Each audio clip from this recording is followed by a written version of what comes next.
Assalamualaikum warahmatullahi wabarakatuh. Teman-teman semua, hari ini saya sedang berada di sebuah tempat di daerah Jawa Timur. Namanya Ponorogo.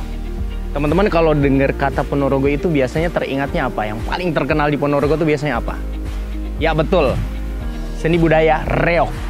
Nah teman-teman semua, hari ini saya ada di sini nih, Edu Wisata Dalem Kerto. Katanya di sini jadi salah satu elemen penting dalam membuat perlengkapan reog Ponorogo itu. Ada apa aja di dalam? Nanti kita lihat sama-sama. Yuk. Assalamualaikum Mas Rohim. Alhamdulillah. Ini kan saya tadi baru datang nih, ada pelang tulisannya Edu Wisata Dalem Kerto. Ya. Nah, menariknya katanya di Dalem Kerto ini katanya ada salah satu elemen yang cukup penting dalam seni budaya reog Ponorogo. Iya benar. Itu kira-kira apa, Mas? Ya, jadi di Edu Wisata Dalem Kerto itu ada salah satunya ada penangkaran merak. Jadi penangkaran merak. Penangkaran merak ini salah satu-satunya di Ponorogo kayak gitu. Oh. Jadi merak sendiri adalah bulu merak yang rontok itu yang kita tahu adalah salah satu bahan utama pembuatan dadap merak seni reog. Jadi di sini adalah untuk melestarikan adanya itu. Jadi melestarikan kebutuhan bulu merak untuk pembuatan dadap merak kayak gitu. Oke, ternyata di sini teman-teman semua itu ada penangkaran burung merak. Ada penangkaran burung merak, nanti kita akan lihat ya burung meraknya itu, tapi nanti kita akan ngobrol lagi nih. Merak itu di sini perizinannya gimana gitu ya. Terus nanti dalam proses, kan tadi katanya bulunya yang akan diambil, itu prosesnya apakah menyakiti burung tersebut atau gimana, nanti kita akan tanya lebih lanjut lah. Oke, nanti kita lihat.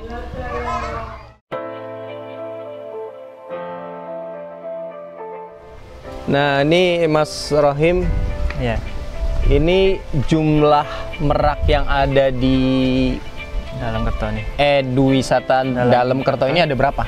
Jadi untuk keseluruhan di sini ada merak 80 sampai 90 ekor. Itu terdiri dari 5 jenis. Jadi 5 jenis. 80 sampai 90 ekor dan jenisnya ada 5. Ada 5 jenis. Ada merak hijau, merak biru, merak ungu, merak putih, sama merak borok. Oh, gitu. Dari 5 jenis itu semuanya dari Indonesia atau memang ini kan ada macam-macam ya? Jadi sebenarnya yang asli Indonesia itu ada merak hijau. Jadi merak hijau itu merak Jawa yang asli Indonesia, yang dilindungi itu yang itu. Oke, dan cirinya ini ya, cirinya itu dari lehernya itu warna hijau gitu. Cara melihatnya, cirinya membedakannya dari lehernya, warnanya hijau. Dan ini yang dilindungi sama pemerintah ya? Pemerintah Indonesia. Dari semua merak yang ada di sini, jenis merak. Satu jenis yang memang asli Indonesia, yang dijaga keasliannya dan memang jumlahnya kalau dibilang sih terancam ya. Jadi terancam. Oh, makanya dilindungi ya sama pemerintah. Oke. Untuk yang merak lain itu jumlahnya agak lumayan banyak. Yang merak hijau ini, yang asli ini memang jumlahnya terancam. Oh, kalau di sini jumlah merak hijau sendiri ada berapa totalnya? Dari 80 itu ada 13 ekor. Oh, 13. Jadi cuma ada 13 dari 80 sampai 90 ekor yang merupakan merak asli Indonesia, yang termasuk hewan yang dilindungi ya. Dan tapi ini penangkaran ini udah mendapatkan izin? Ya pasti. Jadi kalau kita mau melangkarkan merak pasti harus izin BKSDA namanya. BKSDA, Badan Konservasi Sumber Daya Alam. Jadi teman-teman semua, penangkaran merak di sini sudah mendapatkan izin ya. Sudah mendapatkan izin dari BKSDA, Badan Konservasi Sumber Daya Alam. Jadi ini resmi ya? Resmi, nggak ilegal. Jadi BKSDA itu akan melihat pertama pasti melihat SOP kandangnya. Jadi kandangnya harus luasnya berapa gitu ya? Orang bisa, karena harus ada SOP-nya kayak gitu. Oke. Ya, gitu.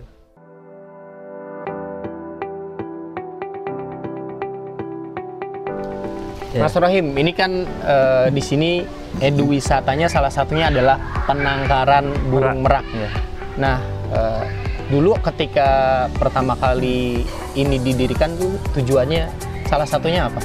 Ya, jadi pemilik utama penangkaran merak Gentang Farm ini adalah Pak Edi Kurniawan. Beliau adalah salah satu dosen di UNU Ponorogo sini. Jadi beliau itu mendirikan ini awalnya tahun 2018 ya. 2018. Itu kalau dari beliau ada 2 pasang dulu.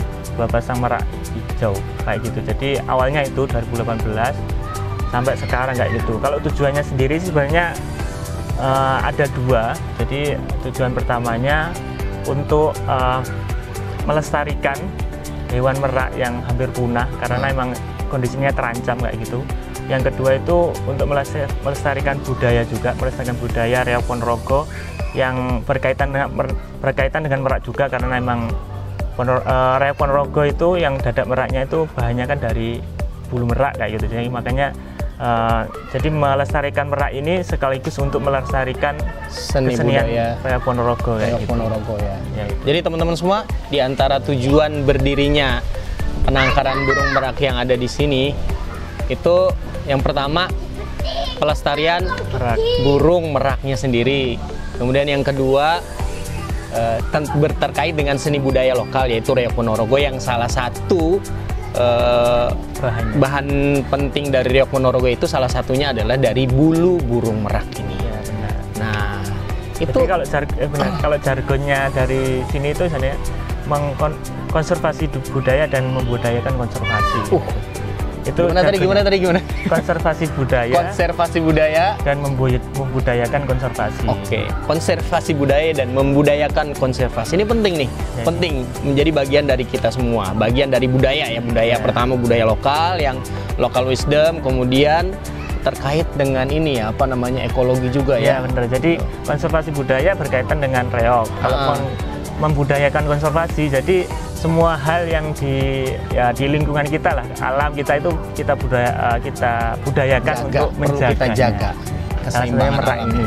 Oke. Ya, kayak gitu. Baik teman-teman semua. Nah, ini ada satu pertanyaan penting nih, Mas Rohim. Itu kan katanya tadi merak itu diambil bulunya untuk digunakan hiasan salah satu ornamen dari seni budaya Reog Ponorogo. Apa istilahnya namanya dada merak itu? Dada merak. Itu ngambil bulunya tuh ketika dicabut hidup-hidup atau gimana tuh? Ya, itu. Jadi ini banyak sekali orang yang belum tahu ya. Jadi merak itu yang bagus bulunya, yang panjang bulunya itu yang jantan. Yang jantan.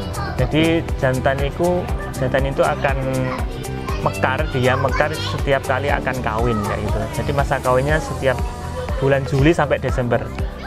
Nah, setelah kawin dia akan merontokkan bulunya. Jadi bulu merak itu nggak dijabuti, tapi dia akan rontok secara alami setelah masa kawin selesai. Kira-kira ya bulan Desember itu dia akan semua akan rontok, akan habis kayak gitu. Jadi nanti akan tumbuh lagi kalau akan kawin kayak gitu.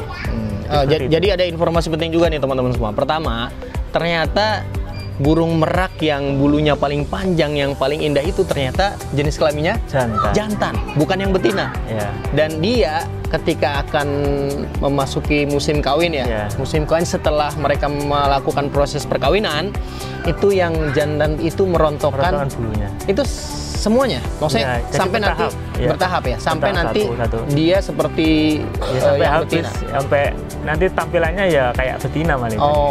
Jadi ya sampai habis, memang benar sampai.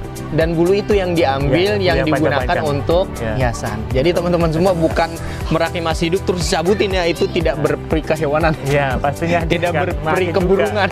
Kalau dia dicabut pasti mati juga. Oke teman-teman, jadi dari rontokan tadi ya, jadi prosesnya tadi merak jantan dan merak betina ada musim kawin. Setelah proses itu merak jantan yang tadi bulunya indah itu yang paling besar itu dia akan merontokkan bulu-bulunya. Nah, itu yang kemudian diambil oleh pengrajin nanti ya, oleh pengrajin seni budaya Reog Ponorogo yang dijadikan salah satu hiasan apa namanya itu dada merak. Dada merak itu yang paling besar yang sering kita lihat kalau dalam pertunjukan seni Reog Ponorogo. Nah, mungkin nanti kita akan bicara panjang lagi, terutama terkait dengan kalau penangkaran kan berarti kita harus tahu proses perawatannya seperti apa, penetasannya seperti apa. Nanti kita bisa ngobrol-ngobrol lagi dengan Mas Roy. Dibantu dengan Pak Hudi tadi. Oh, Pak Hudi. Ini beliau adalah salah satu yang merawat adanya merak 80 ekor merak itu salah satu yang merawat beliau gitu. Oke teman-teman, nanti kita akan bincang-bincang sama beliau tentang bagaimana proses penangkaran ini berjalan, mulai dari musim kawinnya tadi, terus sampai telurnya ada, kemudian penetasannya seperti apa, nanti kita akan bincang-bincang sama beliau. Nah teman-teman semua, Ini saya udah di dalam ini nih, sangkar burung merak. Di samping saya sudah ada Mas Hudi yang mungkin nanti akan cerita banyak tentang yang dirawat di sini. Caranya gimana sih setiap hari dari pagi sampai sore itu ngapain aja sih? Ribet apa enggak sih gitu. Mas Hudi, Assalamualaikum. Waalaikumsalam. Ini kita ada di kandangnya nih, ada di sangkar ini. Ini tapi aman ya, aman. Aman ini. Ini udah jinak semua ya? Semua ini. Oke, udah jinak semua. Jinak ini. Nah, ini teman-teman di belakang saya ini jenis merak yang warna biru ya. Oh. Merak yang lehernya teman-teman bisa lihat di situ warna biru. Warna biru dan ya silakan Mas Hudi. Biar kita langsung dengerin aja penjelasan dari beliau tuh daily activity-nya, kegiatan setiap hari di penangkaran burung merak di sini tuh seperti apa, Mas Hudi? Silakan cerita. Jadi kurang lebih jam 5:30 itu kita mulai membersihkan kandang dari kotoran-kotorannya itu. Selesai semuanya bersih, dari sini sampai sana itu bersih. Kemudian kita kasih makan. Ada pur, ada sayur itu, tapi kalau setiap dia musim kawin. Kalau nggak musim kawin dia nggak. Jadi makannya sayur juga guys. Sawi sama kecambah. Sawi sama kecambah ya. Tapi kalau musim kawin musim hanya aja. Musim tertentu aja ya. Itu untuk anggapan kami itu supaya telurnya lebih fertil. Gizi untuk fertil melebihkan fertilnya itu. Ini Mas Hudi di sini ada, saya baru lihat juga nih merak yang warnanya putih. Ini asalnya dari mana dia? Merak putih ini asalnya dari India. Aslinya dari India. Tapi yang ini udah peranakan. Tapi ya ini sudah anakan dari kita semua. Terus setelah dari aktivitas membersihkan kandang, terus biasanya? Setelah itu ya sudah, kita tinggal pantau aja. Kalau dia bertelurnya itu sore habis mau maghrib. Biasanya saat-saat bertelur tuh di saat-saat waktu itu ya? Sore. Terus ini tadi saya dapat cerita dari Mas Rohim, katanya sempat beberapa waktu yang lalu ada musibah ya, maksudnya ada wabah yang kemudian ada beberapa yang mati gitu ya? Ada 18 ekor. 18? Itu apa ini penyebabnya? Kalau kami menyimpulkan itu flu burung lah. Semacam flu burung ya? Karena dia itu sore masih sehat, masih aktivitasnya masih normal, paginya dia sudah kaku. Sayang banget ya. 18 ekor itu yang merak hijaunya ada 8 atau 9 ya? Tapi dia masih anak. Belum induk. Oke, teman-teman, kayaknya kan nanti kita akan berpindah ke telur. Gimana sih cara menetaskan telur yang dari burung merak ini? Ya, Mas Hudi, nanti kita bisa ngobrol-ngobrol di sana lebih lanjut lagi.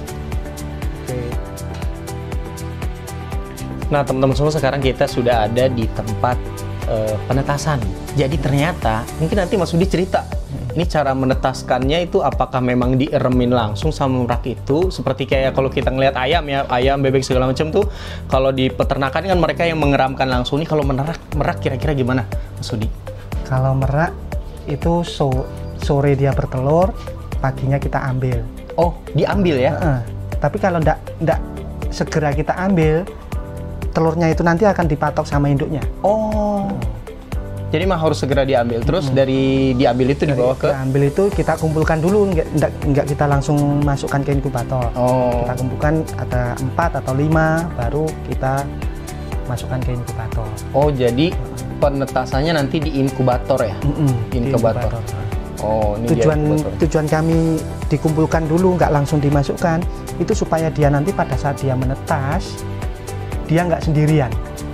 Kan waktu menetasnya itu 25 hari. 25 hari? 25-26 hari itu waktu normal dia menetas. Itu kemungkinan dari telur kemudian dia bisa menetas itu apakah 100% pasti akan menetas atau memang ada kemungkinan lain gitu? Enggak 100% Mas. Yang pernah kita yang kita lakukan penelitian itu dari anggap aja 30 ekor, 30 telur gitu dari ya. 30 telur Itu yang menetas sampai dia hidup. itu cuma 10 itu sudah bagus. Oh. Jadi 30%-nya berarti ya? 30%. 30% dari total yang diambil kemudian dimasukkan ke dalam inkubator itu ya? Oh, sedikit banget ya? Iya. Itu biasanya kalau nggak menetas, atau gini deh, ciri-ciri telur itu dia kemungkinan menetas atau tidaknya itu gimana? Ciri-cirinya gini, setelah dia dimasukkan ke inkubator ini ya, 3 hari, 4 hari itu nanti dia akan kelihatan di dalam telur itu kita dikasih pakai lampu gitu lampu ya? senter, itu di dalam telur itu ada kayak pembuluh darah. Oh. Itu dianya pasti menetas. Kalau ada kelihatan semacam seperti pembuluh darah itu kemungkinan besar dia akan menetas dan hidup ya? Belum tentu. Oh, belum tentu juga. Belum tentu hidup. Ternyata belum tentu juga. Ada juga yang mati di dalam. Oh. Ada yang setelah menetas itu besoknya ada yang mati. Oh, gitu. Iya. Jadi Masya Allah teman-teman. Tapi kalau yang dia tidak menetas itu, kalau misalnya tidak ditemukan pembuluh darah misalnya, artinya kemungkinan dia tidak akan fertil. Iya, tidak fertil itu telurnya bisa dikonsumsi? Bisa. Oh, bisa dikonsumsi? Enak sekali itu. rasanya kayak apa? Kayak apa ya? Maksudnya seperti telur ayam atau telur bebek gitu? Beda. Oh, beda? Lebih keras gitu loh. Menurut saya itu lebih gimana gitu loh. Tapi saya masih jarang iman. Ya karena dari semua telur yang tadi dikumpulkan ternyata hanya 30%, dan itu pun ternyata masih ada kemungkinan dia akan terus hidup atau ada kemungkinan mati. Ya. Oh, gitu. Ya, tadi ternyata kalau di penangkaran ini untuk menetaskannya itu tidak dierami oleh si burung merak itu ya, karena mungkin karena ada nggak mau ya, karena mungkin sudah campur tangan manusia kali ya, sehingga itu harus dimasukkan ke dalam inkubator seperti ini, teman-teman semua. Yang nanti itu juga tadi ternyata perjuangannya luar biasa. Dari 30 yang dikumpulkan, dimasukkan ke dalam inkubator, ternyata hanya 10 atau sekitar 30%. Dari itu pun itu udah bagus ya. Ya, 10 itu. Itu pun nanti masih ada seleksi alam lagi. Wah, luar biasa. Mas Udi, tadi kan kita udah lihat tuh telurnya sama merak yang besar. Ada merak yang masih kecilnya, yang usia 2 bulan, 3 bulan? Ada. Itu tadi ya? Iya. Dua jenis itu. Dua jenis. Jenis apa yang? Yang dua itu tadi merak blorok, dan yang satunya itu tadi merak biru. Dia nanti sudah dewasa. Yang merak blorok itu nanti ekornya pada saat dia mekar itu ada dua warna. Oh, biru sama putih. Baik teman-teman, nanti kita akan lanjutkan ngobrol yang berikutnya. Mas Rahim, selain merak, penangkaran burung merak yang ada di Edu Wisata Dalam Kerto ini, apalagi yang orang-orang bisa dapatkan ketika berkunjung ke sini? Ya, jadi di Edu Wisata Dalam Kerto itu sebenarnya ada 3 core-nya, ada konsepnya itu ada 3. Yang pertama itu agrowisata jambu kristal, yang kedua itu penangkaran merak, yang ketiga itu pelatihan pertanian. Jadi kalau untuk agrowisata jambu kristal, pastinya di sini juga pengunjung yang datang bisa berkunjung ke sini untuk petik jambu kristal. Oh, boleh petik langsung dari pohonnya ya? Iya, kan gitu. Oke, jadi orang-orang yang datang ke sini bisa memetik langsung jambu kristal dari pohonnya? Iya, betul. Nah, terus kalau budidaya tadi? Ya, yang kedua ada yang penangkaran merak tadi yang sudah dijelaskan banyak tadi. Yang ketiga ada pelatihan pertanian. Jadi di sini kami juga menerima untuk utamanya siswa dan mahasiswa yang ingin melakukan KKN, magang, kayak gitu, untuk utamanya di bidang pertanian juga. Jadi untuk Edu Wisata itu kita biasanya juga menyediakan wahana untuk bermain dan belajar untuk anak TK sampai SMA. Di situ mereka akan kita kasih pembelajaran tentang menanam, kayak merawat tanaman, merawat binatang, kayak gitu. Oke, jadi mereka bisa belajar tentang proses ya, bagaimana pohon itu tumbuh, bagaimana perawatannya seperti apa, apa yang harus dilakukan. Gitu. Boleh lihat kebun jambu kristalnya? Oh, boleh.